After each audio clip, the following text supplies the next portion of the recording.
నది అభిముఖంగా నిర్మిస్తున్న రాజధాని అమరావతిని పర్యాటక స్వర్గధామంగా తీర్చిదిద్దేందుకు అడుగులు పడుతున్నాయి. కృష్ణమ్మ పరవళ్లు భవానీ ద్వీపాన్ని వినియోగించుకుని పర్యాటకులకు మధురానుభూతులు మిగులుస్తోంది ఛాంపియన్ సంస్థ. దసరా శరన్నవరాత్రుల సందర్భంగా ఆధునిక వసతులతో పర్యాటక ప్రాంతాలను మరింత అందంగా తీర్చిదిద్దింది. ప్రతిరోజు ప్రత్యేక కార్యక్రమాలతో పర్యాటకుల్ని ఆకట్టుకుంటోంది.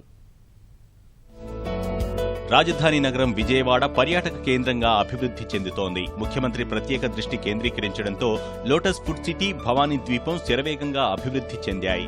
కృష్ణా నీటిపై తేలుతూ సరదాగా బోట్ షికారు చేసేందుకు ఏర్పాట్లు చేశారు. నది ఒడ్డున ఏర్పాటు చేసిన అతిపెద్ద నౌకాకృతి ఎంతో ఆకట్టుకుంటోంది.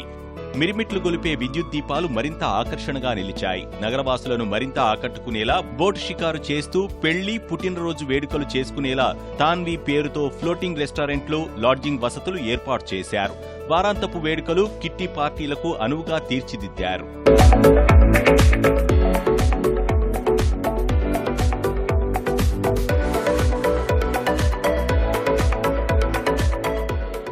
విదేశాల్లో ఎక్కువగా కనిపించే జలక్రీడలు, parasailing, jet ski, banana boat riding వంటివి ఏర్పాటు చేసి పర్యాటకులను ఎంతో ఆకట్టుకుంటున్నారు.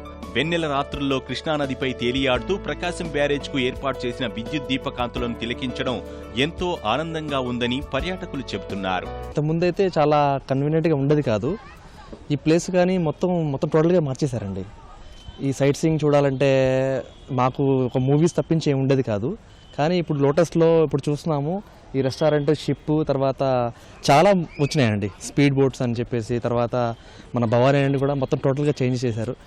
దట్టు ఇంకా విజయవాడ కూడా కంప్లీట్గా మారిపోయిందండి. ఎంజాయబుల్గా ఉంది అండ్ ఫ్యామిలీతో టైం స్పెండ్ చేయడానికి చాలా బాగుంది. వీకెండ్స్ ఇక్కడ వస్తే ఎంజాయ్ చేయడానికి బాగుంది, పిల్లలు ఆడుకోవడానికైనా. అండ్ లైటింగ్స్ చాలా బాగున్నాయి, ఎల్ఈడి లైట్స్. అండ్ ఇక్కడ ఈవెంట్స్ చేసుకోవడానికి కూడా చాలా బాగుంది. చూడటానికి మొత్తం బాగుంది, ప్లేసెస్ మొత్తం బాగున్నాయి. అటువైపు ఘాట్స్ కూడా బాగున్నాయి, లైటింగ్స్, బ్యారేజ్ లైటింగ్స్ చూడడానికి చాలా బాగున్నాయి. అండ్ ఈవెంట్స్ చేసుకోవడానికి బాగుంటుంది అనుకుంటున్నాను. బాగా ఎంజాయ్ చేసామండి. నేను ఫస్ట్ టైం ఇక్కడికి రావడం. ఎప్పుడో చైల్డ్హుడ్ డేస్లో ఒకసారి వచ్చాను, కానీ అప్పుడు వెరీ అండర్ డెవలప్డ్ అనమాట ఇది. సో ఇక్కడ ఫెసిలిటీస్ కానీ, బోట్స్ కానీ అసలు అండర్ కన్స్ట్రక్షన్ లాగా ఉండేది ఇదంతా. ఇప్పుడు ఇట్స్ వెరీ వెల్ డెవలప్డ్. చూస్తున్నాము చాలా సెట్టింగ్ అదంతా. సో చాలా ఇన్నోవేటివ్గా, క్రియేటివ్గా అంతా చాలా బాగుంది. దేవీ శరన్నవరాత్రుల సందర్భంగా భక్తుల రద్దీ ఎక్కువగా ఉండి అమ్మవారిని దర్శించుకోలేని వారికి సైతం ఇక్కడ ప్రత్యేక ఏర్పాట్లు చేశారు. కృష్ణానది పరవళ్లపైన అమ్మవారిని ప్రతిష్ఠించారు. నవరాత్రులు జరిగినన్ని రోజులు ఒక్కో అవతారంలో అమ్మవారి దర్శన భాగ్యం పర్యాటకులకు కల్పిస్తున్నారు. దుర్గగుడిలో మాదిరిగానే ప్రతిరోజు ప్రత్యేక పూజలు, అభిషేకాలు జరిపిస్తున్నారు. దసరా శరన్నవరాత్రులు మామూలుగా ఇప్పుడు గుడికెళ్ళి చూడటం అదంతా ఎప్పుడు ప్రతి సంవత్సరం జరుగుతున్నది. కానీ కృష్ణానదిలో దుర్గమ్మ విగ్రహం పెట్టి బోటు మీద ఇలాగా పూజ చేయించడం అనేది చాలా అనుభూతినిచ్చింది అనమాట అండి మాకు. ఈ నవరాత్రుల సమయంలో ఇలా దుర్గమ్మని కృష్ణానది ఒడ్డు పైన బోట్లో ఏర్పాటు చేయడం చాలా బాగుంది. ఎప్పుడు గుడికి వెళ్ళడం సర్వసాధారణం, ఇలా చూడడం చాలా ఆనందంగా కలిగిస్తుంది. ఆ దుర్గమ్మ ఆశీస్సులు అందరికీ ఉండాలని మనస్ఫూర్తిగా కోరుకుంటున్నాను. ఇదే ఫస్ట్ టైం ఇలా నాకు బోట్లో చూడడం, కృష్ణానది ఒడ్డు పైన ఇట్లా తయారు చేయడం చాలా బాగుంది, తెలియంగా. ఇంకా ఇలా చంద్రబాబు నాయుడు గారు ఇంకా ఇలా అభివృద్ధి చేయాలని మేము కోరుకుంటున్నాము. ఇట్లా నదీ తీరాన్ని అమ్మవారిని దర్శించుకోవడం చాలా హ్యాపీగా ఉందండి. ఫస్ట్ టైం ఇలా బోట్లో అమ్మవారిని దర్శించుకోవడం, కటాక్షం అందరికీ ఉండాలని మనసారా కోరుకుంటున్నాం.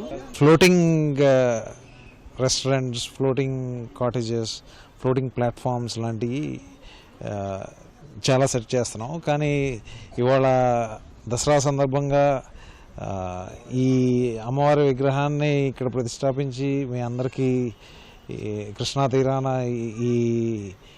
ఈ సదుపాయం క్రియేట్ చేయగలగడం మాకు చాలా సంతోషంగా ఉంది. ప్రతిరోజు నిర్వహించే కూచిపూడి, భరతనాట్యం, కోలాటం, దాండియా వంటి సాంస్కృతిక కార్యక్రమాలు ఎంతో ఆకట్టుకుంటున్నాయి.